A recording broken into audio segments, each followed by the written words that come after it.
glad to have all of you on this call, whether you're on live or whether you're watching the recording at this moment. We are in the midst of 3 summer webinars to get you ready for the 2018-2019 liturgical year. And so last time we were together in June, seems like a long time ago, it was right before I left to go to Ireland for 6 weeks, and I just got back. Amazing trip. I'll say just a little bit about it in a moment. But on June 28th, we did a webinar that said, "Oh Lord, is it Sunday already?" And we talked about the benefits of planning together and planning ahead, and actually having the process of planning and designing worship be something that is life-giving for you, not soul-sucking for you, because Sunday does come around every week. So if you haven't watched that yet, I want to encourage you to watch that as well. It's not like a sequence like you have to watch that first before you watch this one. Doesn't kind of work that way, but all 3 will be a full set to really get you ready for planning your whole year. So today we are doing something called What's Up? I know that was really corny. What's Up? Meaningful worship for our lives. And I really want, this is the webinar where we're going to talk about context and how important it is to discern the spiritual journey that we will take for this year, for this community, at this time. You know, the liturgical year rolls around every year, and we have these big seasons like Advent, Christmas, Lent, Easter season. But the way we tell that story is going to be different depending on what is going on in our lives. Because the wonderful intersection between the faith story and our story, that intersection, that's where it's at. Because that's where we begin to see the faith story informing who we are and how we live our lives. And we want our worship to be relevant. We want our worship to address that particular intersection. So very glad that you're all on today. We will do the 3rd one on August 30th. That one will be a very nitty-gritty, how do you, some design terminology, some design tactics, how do you work, what's the timeline. That is going to be really, really sort of a very practical, down and dirty, do this first, do this second. That's why I'm calling it as easy as 1, 2, 3, because when we get a plan around our design structure, and every team needs a plan, that is the key, and that's what I'll talk about. When the team knows what the plan is, the structure for creating, then it can really, the cogs in the wheel of the whole team can really be greased, and we can have a wonderful time. So that will be the 3rd one on August 30th. So these webinars serve a couple of purposes. One is for a larger audience. We've opened this up to anybody, not just members of the Worship Design Studio, but for anybody, because I really, my vocation is helping you have a more meaningful time, a more purposeful time, and a time with more ease in planning worship. And so I want that message to get out to as many people as possible. So we've just opened up these webinars. So that's one of the purposes, is just to help you, if you've never studied with me before, especially, to get some structure and to get some help with this planning process. The other purpose is that it is actually getting my folks ready who are coming to my planning retreat on September 9 through 12 at Lake Junaluska, North Carolina. And these 3 webinars, I really want you to watch all 3 of them, those of you who are coming, because once you get there, we're going to have a fabulous celebration on Sunday night for all my Worship Design Studio members. And that's just going to be a lot of fun and getting us into the mood for creative time. But on Monday morning, we're going to hit the ground running with Advent, Christmas. And so this is going to just get you all prepped and ready. So if you're bringing your team, have your team watch these webinars, and you will already be excited by the time you get to the retreat. We are almost full, so if you're not signed up for the retreat, you still have time to do that. We have a few seats left. I wouldn't wait too long. I imagine we're going to fill up in the next week. We're going to have to cut it off.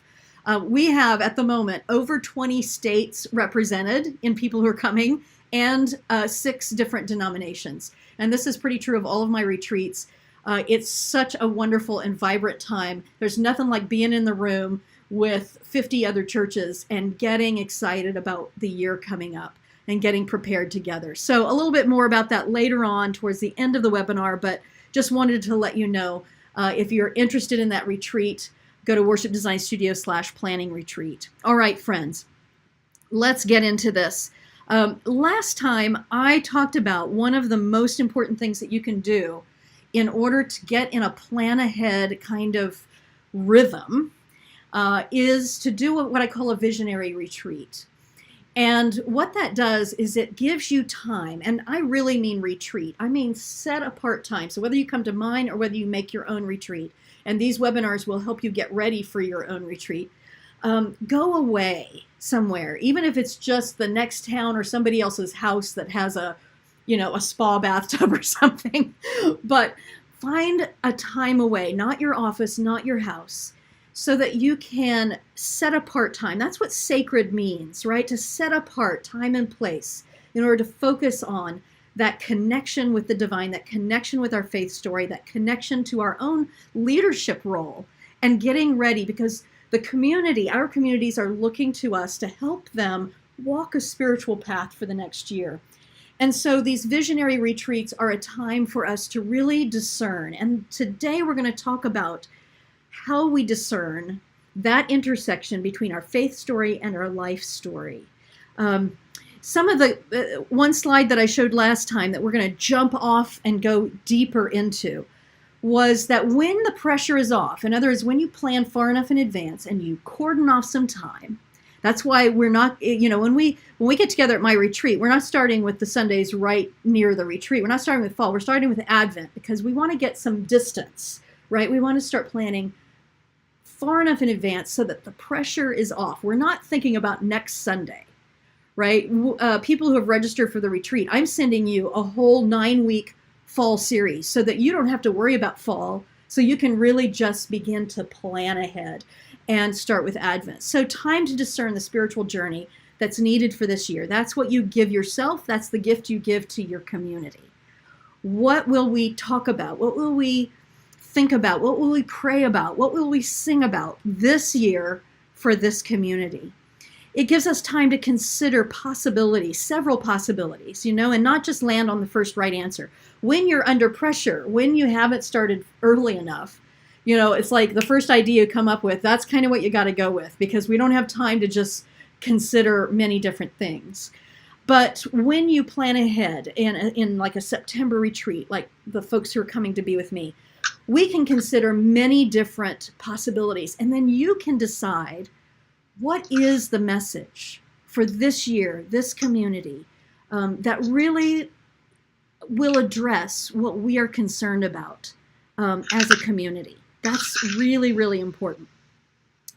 So it also gives us time to let the creative process be a spiritual practice, rather than something that's like, oh my God, I got to pick 3 hymns. Okay, let's open the hymnal. Last minute. And my choir director is breathing down my neck for my themes so that, they can pick the anthems. And, we just don't want the breathing down the neck and that kind of contentious relationships. We want to build relationships that are creative and life-giving, that end up being, the design process is a creative process. It's an artful process. And that can be as much a spiritual practice as the worship itself. So that's why we are beginning to look at the year right now. And that's the greatest gift that you can give to yourself and to your community. All right, so let me tell you a little story about where I just came from. Just 2 days ago, and I'm still jet lagged, so I was up at like 4:30 this morning. Just 2 days ago, I came home from a 6-week trip to Ireland, and it was an incredible time. Of course, Ireland is an incredible place, but I'll tell you what, for me, travel is not primarily about the place, it's about the people that you meet. And I met incredible people along the way. And I tried to learn as much from them as I could. I didn't know what I would learn, but I knew that if I opened myself to relationship, to conversation, that I would learn something. And partly this being in Ireland, I went over to teach in Cambridge, so it was kind of a good opportunity to stay over there across the pond for a while. So part of it was rejuvenation, enhancing my own journey so that I can be a better leader, so that I can be a better creator, to re-enliven my creative juices. but also so that I could really hear what is going on in the rest of the world. Not that Ireland is the rest of the world, but when we're in this country all the time, we can kind of begin to focus, do a little bit of navel gazing around our own story.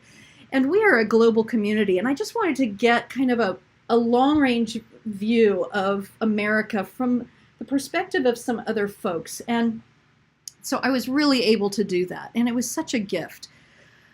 I was in Northern Ireland for the last 2 weeks, the last 10 days of my trip, and I'd never been to Northern Ireland. And of course, I grew up watching reports about the Troubles and about really the Civil War going on in Northern Ireland. And so they have been through a peace process in the last 20 years. And to talk to people who actually went through that peace process was absolutely inspiring. And it made me look at what we're going through in this country with some fresh eyes. We're not the first ones to feel division. Humans have been divided about so many things for a very long time. But I do feel like right now we're feeling some very acute division. And I wanted to learn what I could from the people in Northern Ireland about that.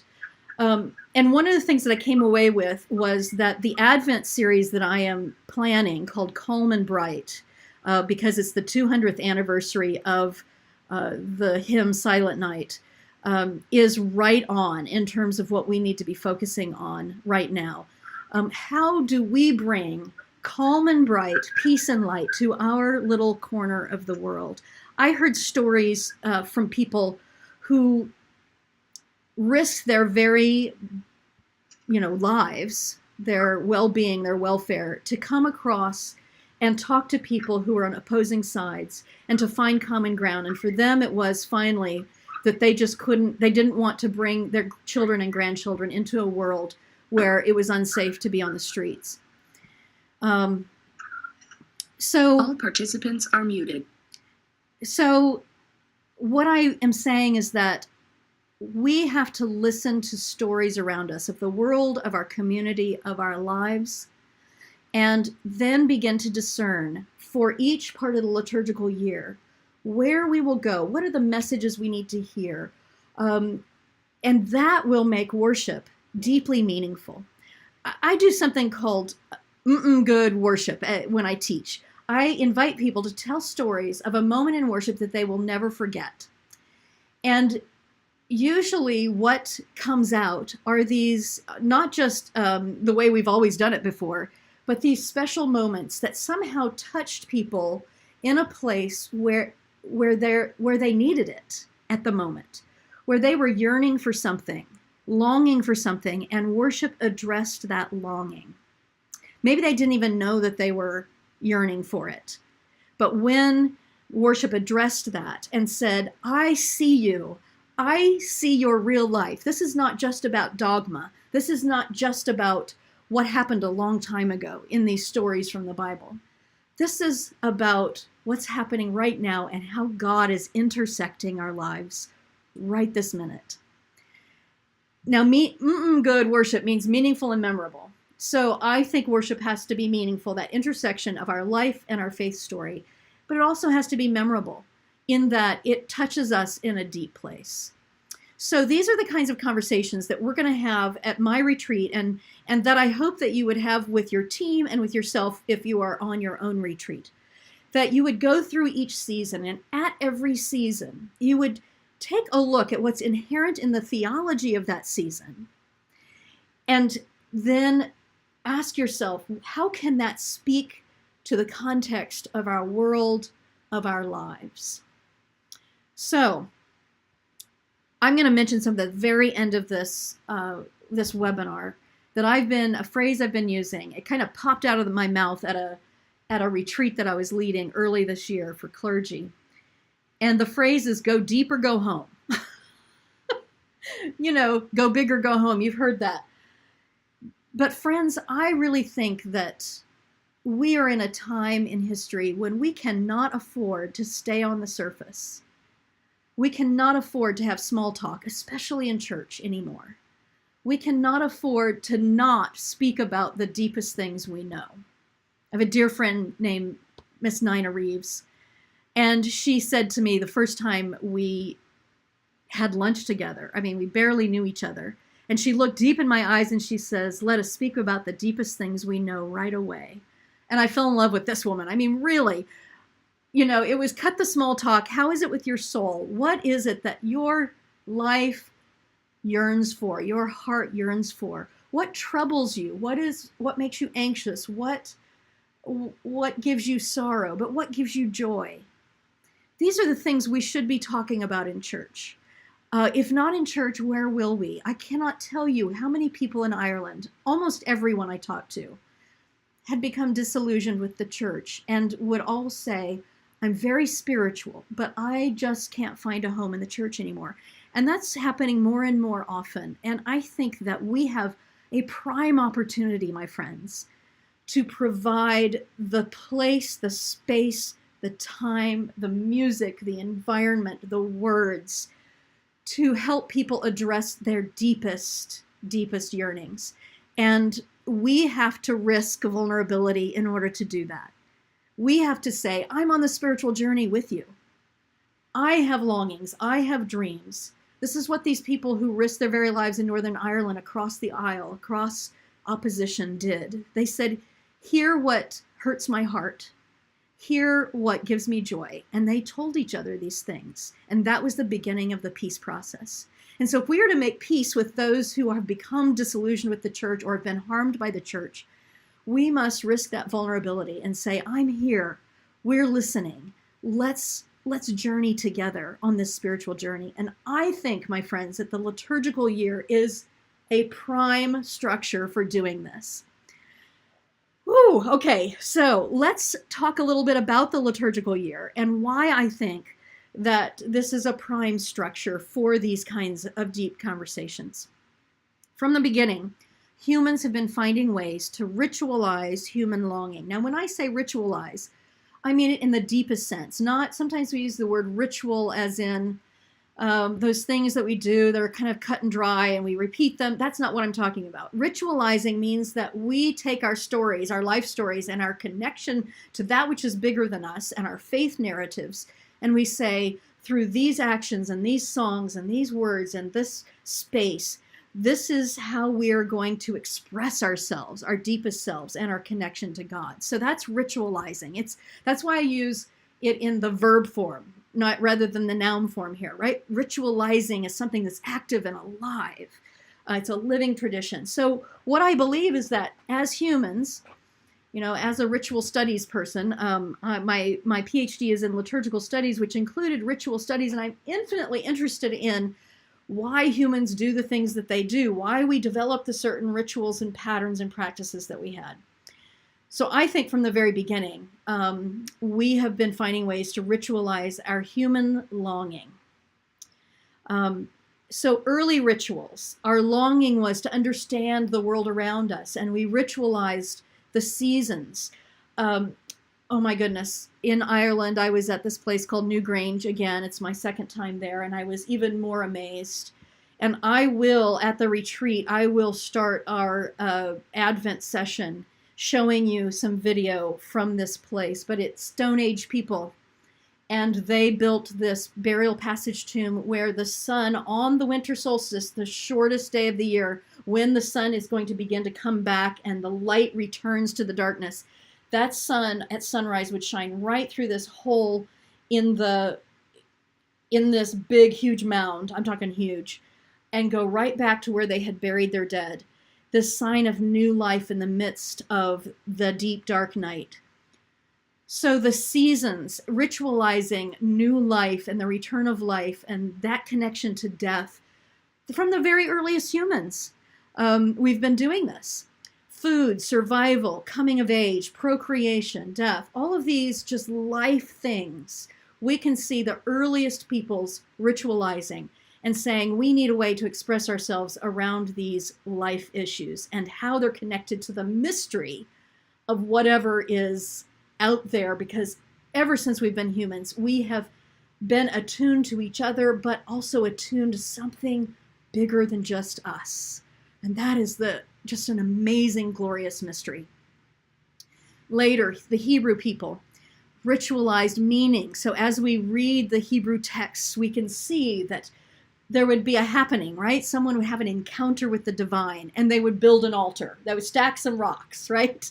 They would build an altar to commemorate this. They would ritualize, make holy space, make holy time, say holy words to commemorate this connection with the divine. So began to ritualize meaning around those happenings, meaning around community, right? Around covenant and promise. What does it mean to be community, to build community? How are we different from this community? I mean, these are all things that we began to do as humans, to say, this is our community, this is how we express ourselves. It might be different from how these folks express themselves. This is how, this is our shared language, our shared symbol system. Then later, Christian ritualizing. We began to ritualize around a history and a story and an identity. So we began to gather around the table and say, at the last time Jesus was with his disciples, he gathered around this table like he did so many times before. But then he said, this is my body broken for you, as he did the Jewish prayer and the breaking of the bread. This is normal. But then all of a sudden Jesus did something that made it extraordinary and unique to this story. And so we repeat that over and over again, and it becomes our rituals. It becomes our liturgy. And so this Christian ritualizing began to be about, who are we as disciples of Jesus? How do we ritualize that story in a way that's not just about something that happened a long time ago? When we break this bread, it's not just recreating or doing a drama about what happened then. Something is happening to us now as well. And so our story gets married with the ancient story and becomes alive. That's why it's a living tradition. So rhythms of memory and time become part of our tradition.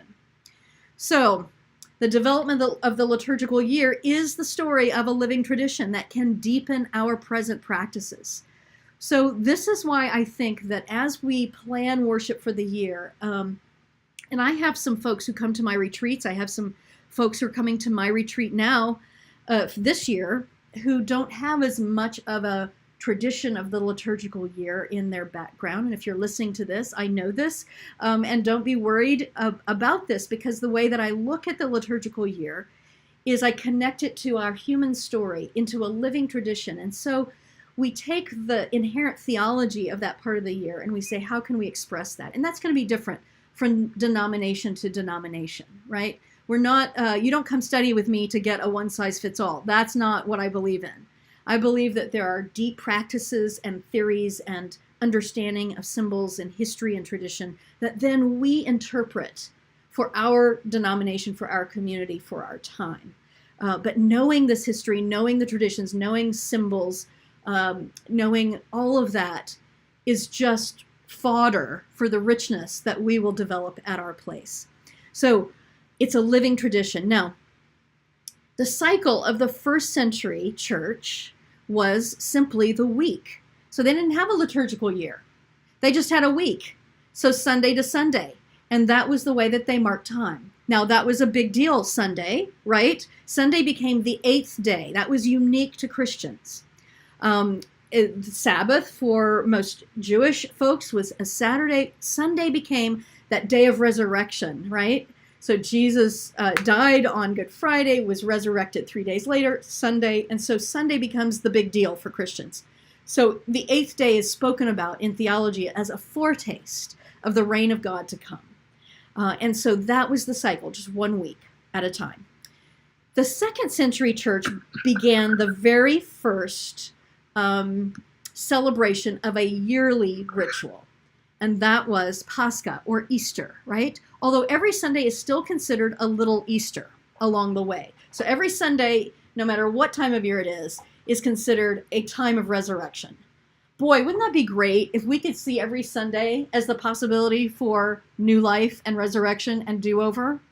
Wow, what an incredible tradition, what an incredible theology. What if we really believed that? Wouldn't that be amazing? Okay, maybe it's just me. I just think it would be amazing if we really, believed that. that every time Sunday rolls around, there is new light, new life, new possibilities. Okay, so it was a fixed date at that time in the 2nd century. It was the 14th of Nisan, not the car, the Jewish calendar. It was a fixed date, so it was the same day every year. Now we'll see when we talk more about the Easter season at the retreat, we will see how and why and what that moving Easter date thing comes along. But in the early church, it was a fixed date. Now, this date was a unitive celebration of the whole of Jesus' death and resurrection, and it was the time par excellence for baptisms. So the early church thought that the middle of the night on Easter Eve was the best time to immerse people underwater and bring them up again, dress them in white clothes and give them a candle, and then ready to process back into the waiting community at sunrise. What gave them that idea? Oh my gosh, isn't that rich? They really took seriously this dying and rising with Christ. Now at the retreat, we're going to do this amazing Holy Week experience on Monday night. And we will get much more deeply into this whole ritual and experience that for ourselves. Not the immersion part, don't worry about it. We're not going to put you in the lake. That would be a little cold and wet and dark. But we will talk further about that rich experience of Easter Eve. I really would love for you to consider doing a reaffirmation of baptism sometime in the Holy Week experience, because it is so deep and rich. And it can be amazing. I'm sure some of you have done that, and more people are doing that, but it's just incredible. But the early church, that was the moment par excellence for baptism. And to do a reaffirmation of baptism in the night before Easter or in the Holy Week sometime is to remind ourselves that there's a lot about our lives and our world that can feel like death without being physical death. And that we believe that even in the midst of what feels like death, we can have a resurrection of our lives, and we can turn our lives around. And so when we think about context, I think that every year there are people in our churches that are feeling like they're in the midst of a little death, or maybe a big death, who are afraid and who could hear that message again, that in the midst of it, that death has no hold. Whether that's a death that you feel spiritually or emotionally, or a physical death that you are facing, the fear of death or the reality of dying, or someone who you love has died, you've gone through that with them that year. This is guaranteed. Every year there will be people feeling like they're going through some aspect of death. And so I think there's a reason why the very first annual commemoration that the early church did was this dramatic sense of life in the midst of that Holy Week story. All right, by the 3rd century, the church has 3 big days. We already said Pascha or Easter. What do you think? Just put in the chat box. What do you think are the other 2 big days by the 3rd century, annual commemorations? What do you think those other 2 are? We've got Easter as one. What are the other 2? Just put in the chat box. Yes, Mary, Pentecost is one as well. And somebody said Christmas, but guess what? Epiphany, yes, Edwin, Epiphany predates Christmas. And so, drum roll, and for those of you who have the slides already that you're looking at, you already knew this, Epiphany, Pascha, and Pentecost, 3 big days. And all 3 of those days, the early church said these are prime opportunities for baptism.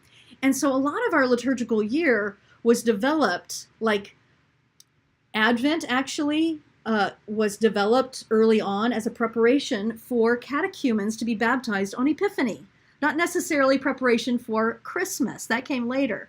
Lent is that preparation of catechumens for their baptism on that Easter Eve.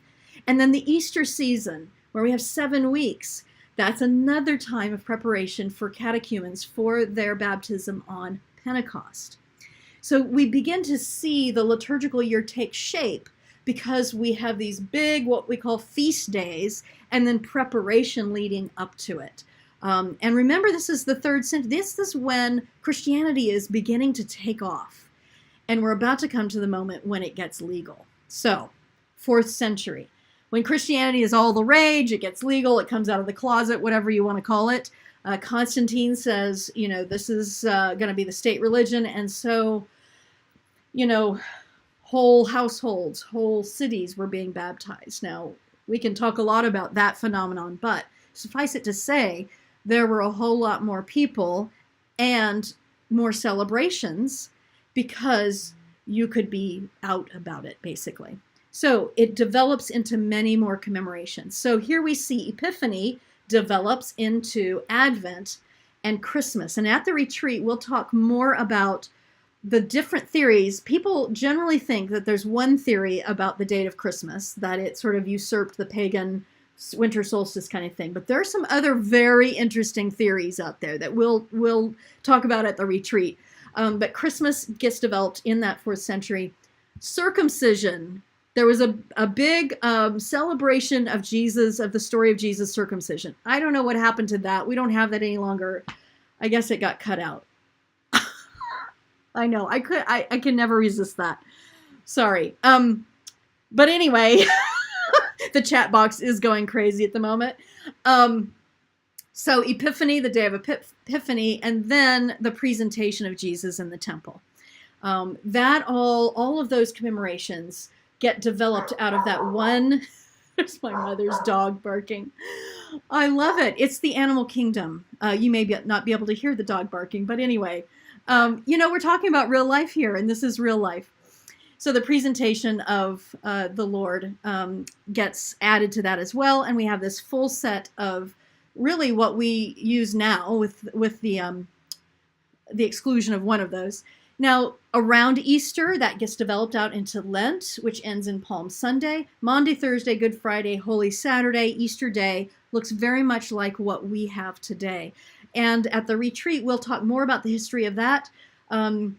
Suffice it to say that Constantine's mother, Helena, loved a good party. And there were all these pilgrims going to Jerusalem for Holy Week because Christianity was legal and everybody was making a pilgrimage. They wanted to be in Jerusalem where Jesus was during Holy Week. And she says, we have to build all these sites to accommodate all of these rituals on all of these days.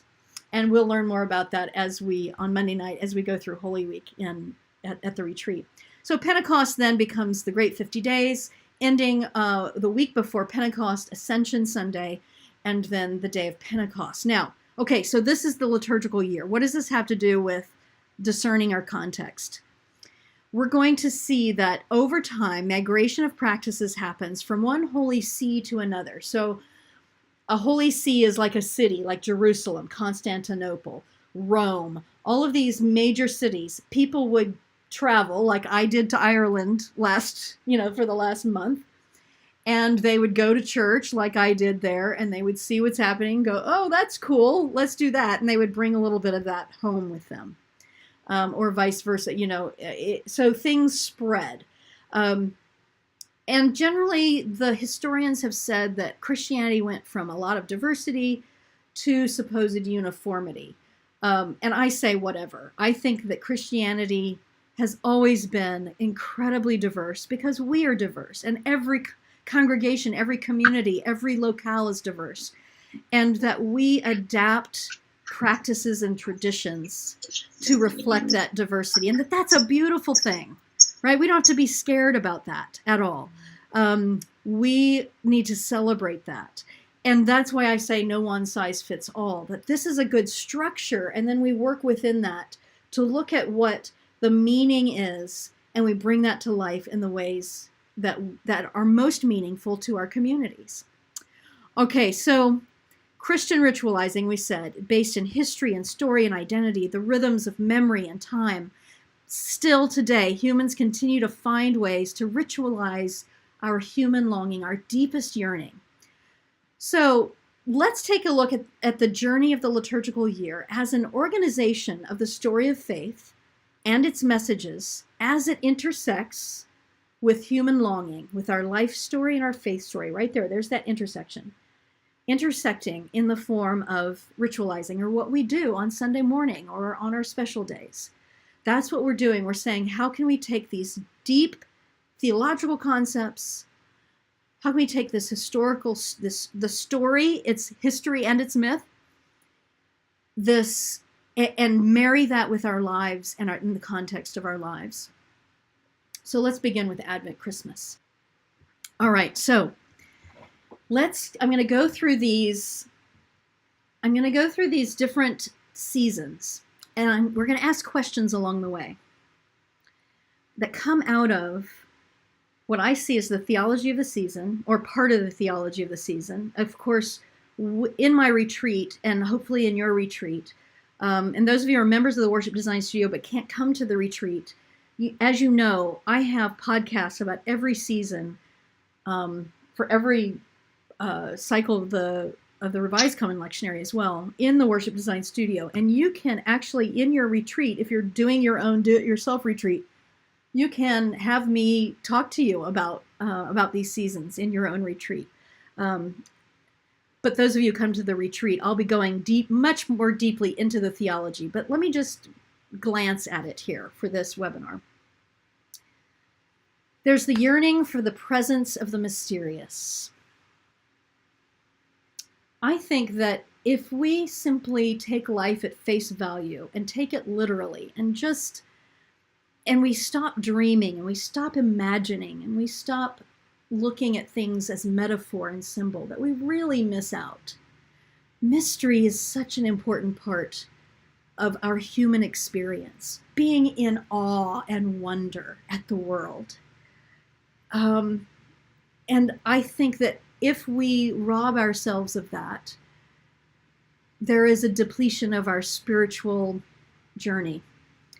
And so the Advent Christmas, that waiting, that anticipating, that heightened sense of awareness, I think is a wonderful thing, and something that we need to remember, that there is something beyond, that there is something more to life than what's at face value. There's something that can be planted and born within us. So a question that I think is a really good discerning question for, as you're thinking about what theme do we want to use for Advent Christmas, and I'm not, when I say theme, if you didn't see my first webinar, go back and watch it, but I'll just say this. For those of you who like to use the lectionary, themes are not antithetical to lectionary. You can find various strands throughout the lectionary readings. And so even if, we're going to be in year C, there are many different ways you could go with year C, not just one way. So you are going to be discerning a certain angle, a certain lens, even if you're following a lectionary. So a question that I think is really important for us to use as we think of Advent Christmas is, what will the Spirit birth in this church? What are we going to be pregnant with?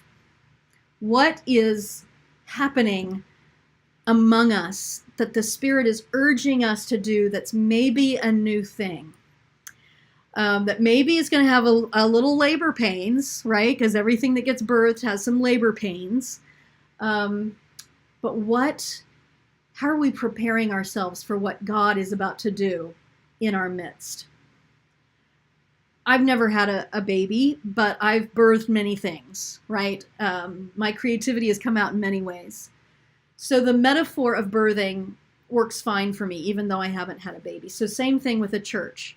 And that is, what could we do as a church in preparation for something new being born in our midst? It might be as interesting as thinking, well, what do new parents do when they're getting ready for a newborn or for an adopted child to come?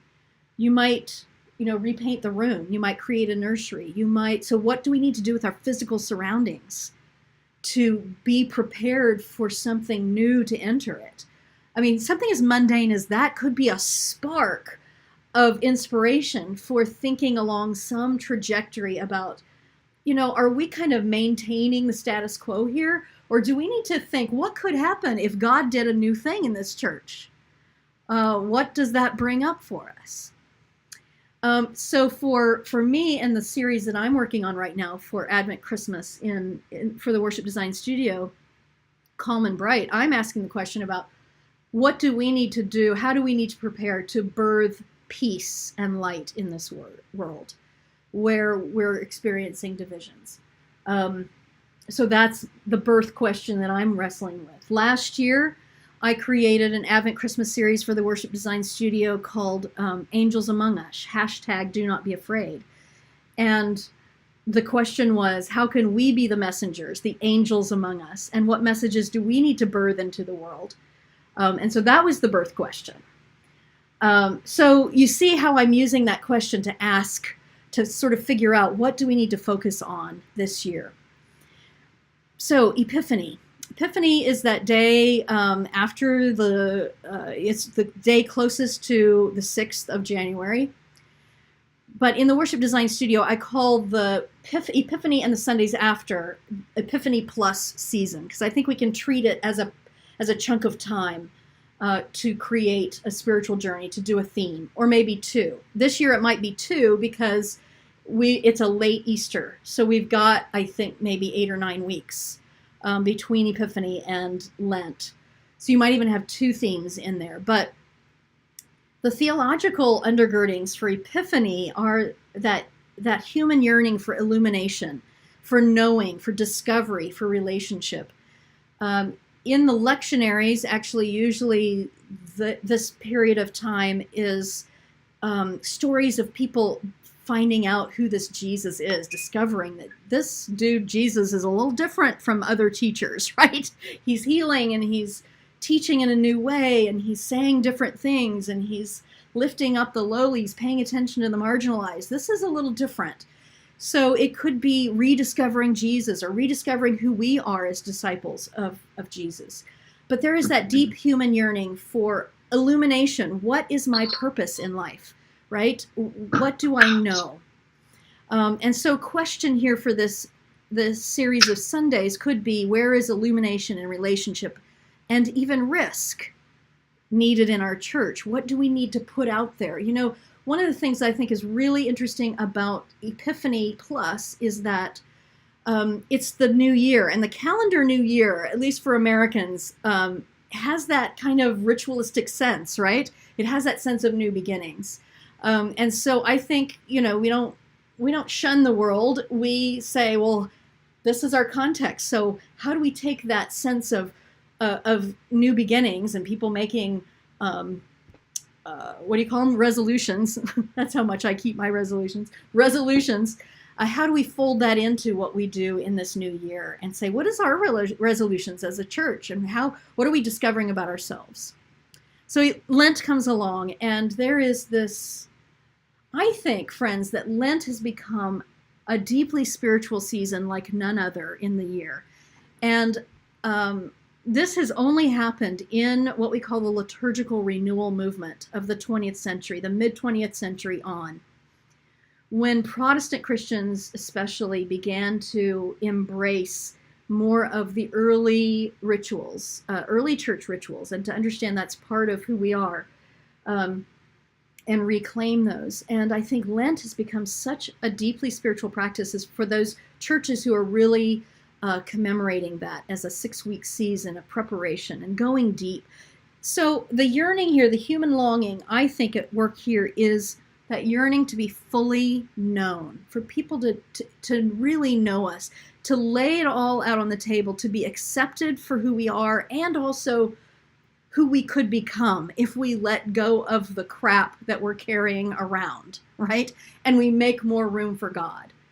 The church in the East, Orthodox churches, their sense of fasting or giving something up is more about making room for God rather than denying ourselves of something. And I love that. How do we make more room? But I think we have deep down, you know, we have this human tendency to keep secrets because we become ashamed of some things. We hold pain, we hold resentment.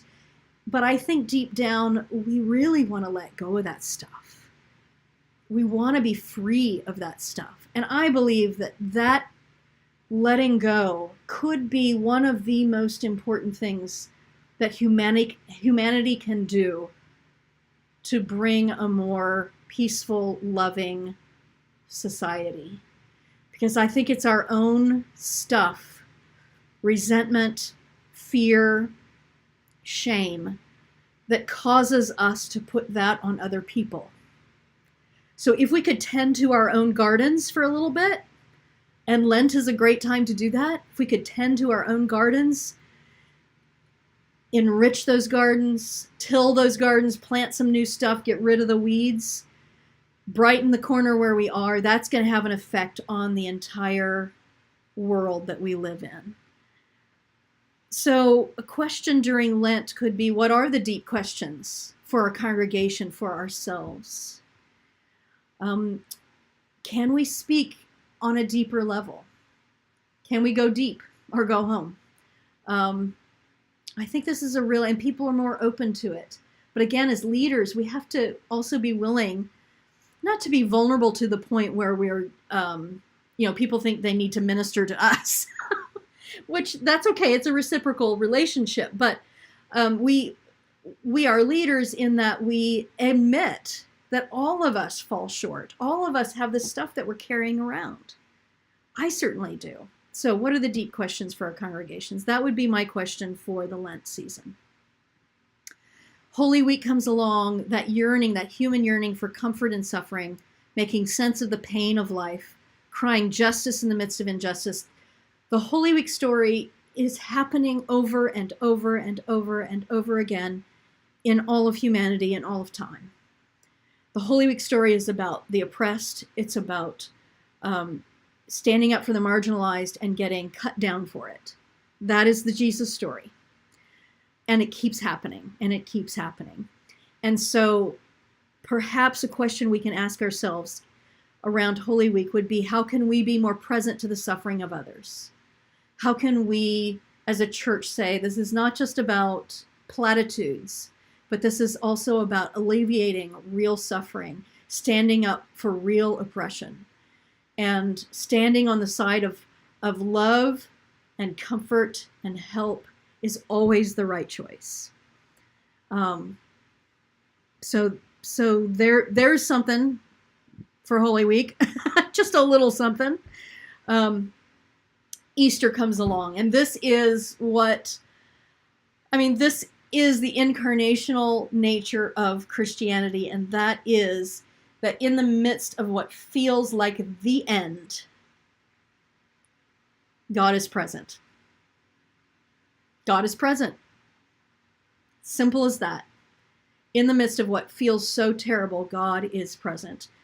And life is to be lived as if death has no hold. So yearning for purpose, for renewal, for new life in the midst of death, for starting again. How can we live as Easter people without fear? That is a tall order, and I'm not sure that any one of us gets through our life without fear. And it's not that we want to completely eliminate fear, because there's physiological purposes for fear that doesn't get out of control, right? It protects us. It's how we survive. It's how we know that we need to change something in our lives. But this debilitating fear of moving forward, fear of giving, fear of relationship, fear of the other that's different from us.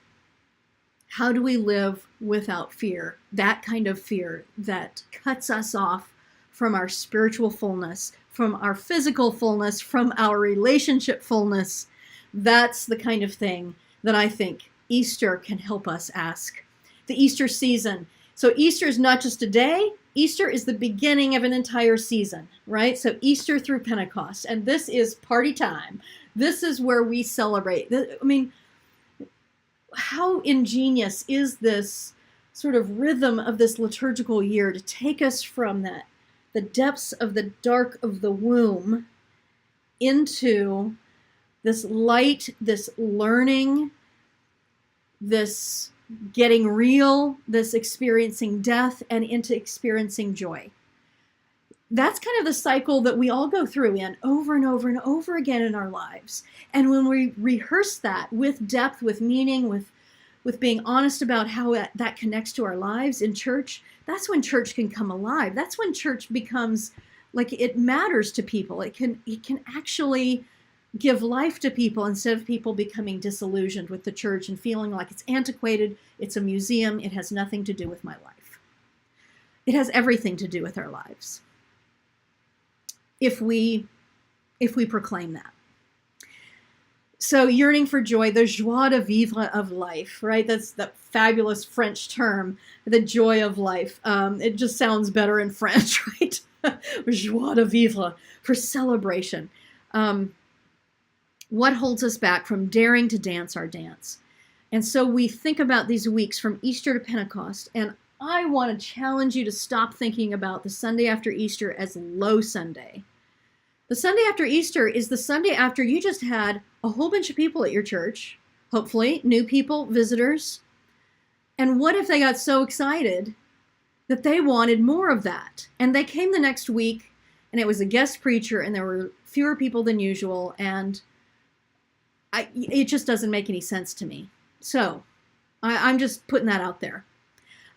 What do we do as the Easter season that just keeps the energy going, keeps it alive and vibrant?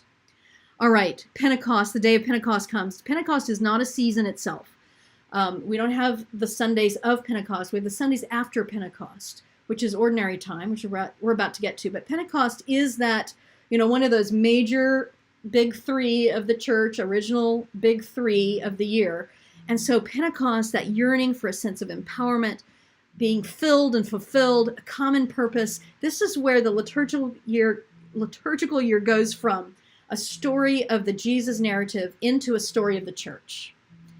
And it becomes, how did then the Jesus story begin to develop, begin to take root? So question, how can this church affirm and strengthen its purpose? Ordinary time does not actually mean the opposite of extraordinary. Ordinary comes from the word ordinal, which means numbered. And so it's at this point where we have a whole half of year where we have these numbered readings, the sequential readings that the church put together that didn't have to do specifically with a narrative, Jesus narrative, but took us through readings. So that's where the name ordinary time comes from. But let's just pretend, for giggles, that it means ordinary in quotes, that actually no time in the life of people who are in this world is ordinary. It's all extraordinary.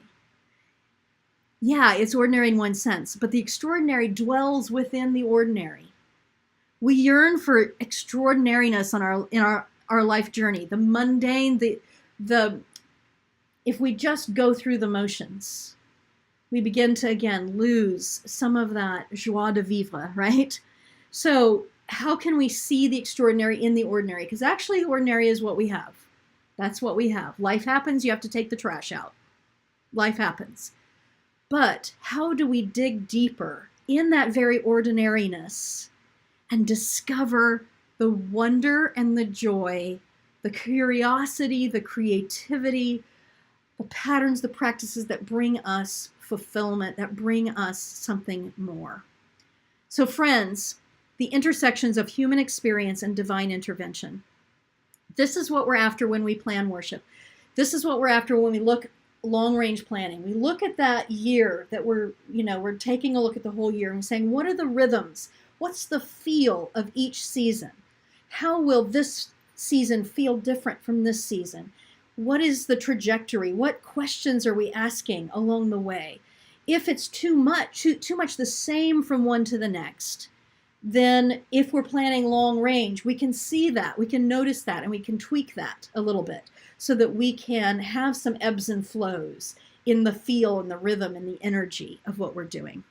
All right, one size does not fit all. Context is everything. That's what I believe in the Worship Design Studio. So that's what I hope for you. Here's the questions I want you to deal with before you go on retreat, whether you're coming to my retreat or having your own retreat. What do you pray for in your sacred space, in your place of worship or places of worship? What do you pray for in this next year? What kinds of transformation do you pray for? And secondly, what events or context makes a difference this year? What's going on in the world? What's going on in your community? What's going on in your church that could be addressed in worship in a way that is healing or life-giving or energizing, any of that? These are 2 questions to think about before you come to the retreat. I encourage you, if you're a solo pastor coming to the retreat, and some of you will be, kind of crowdsource from people so you can bring all of that with you to discern. If you're bringing a team, you'll be doing some of that talking along the way. But again, why not crowdsource? Ask these questions of folks before you go on your retreat. All right, so again, the retreat is coming up September 9 through 12. We have a few spots left. I think it will sell out in the next week, probably. So I want you to always check with us. Don't assume that when the week is over that we don't have spaces. Sometimes people have something happen and we have a waiting list. So, please just always check with us. Worship Design Studio planning retreats. There are a lot of pastors who come on their own, but there's also a lot of people who bring teams, and we have about half and half right now. We may have more teams than individual pastors, but we have 20-some individual pastors from different churches. And what that means when you come on your own is that you sit at a table with other people who are on their own, and you can talk to them or not talk to them. It's up to you. Some people need, that individual time, and some people like to talk to other folks. If you bring your team, of course, oh my gosh, they go home like turbo blasted for the year. They're so excited and so ready, and it just is a huge jumpstart. But regardless, coming to this live retreat is people's report that when they come, not only does it do great for their own personal work, but it also feeds them spiritually, because anybody who's been to any of my retreats knows that I don't just teach. I end up preaching in the middle of it, or not preaching literally, but you've gotten a little bit of here. I'm impassioned about this material, and I think the church can do so much good in this world, and I want to help you do that. And so what I hope is that you go home not only prepared and having learned something, but also really inspired for your work. So that's September 9 through 12. Go to worshipdesignstudio.com/planning retreat. Give yourself this gift. Give your team this gift. Give your church this gift, because when you get prepared, planned, confident, you get more time for your own spiritual journey along the way. And we need for our leaders to be on spiritual journeys that are feeding them, because when your well is dry, that's a hard thing to deal with. Friends, I'm going to leave you with a video. I told you this phrase that just keeps living with me, and I keep playing with it, and I haven't put anything official out there on my thoughts on it. So you're the first people to see some of my thoughts. And this is about what I call finding at the depths of our humanity. Doesn't have anything to do with dogma or tradition or certain denominations. It has to do with humanity. It has to do with what are those basic things that I see throughout time, from the Stone Age people all the way through now. Those things that we humans need in our lives in order to do what I call curating depth.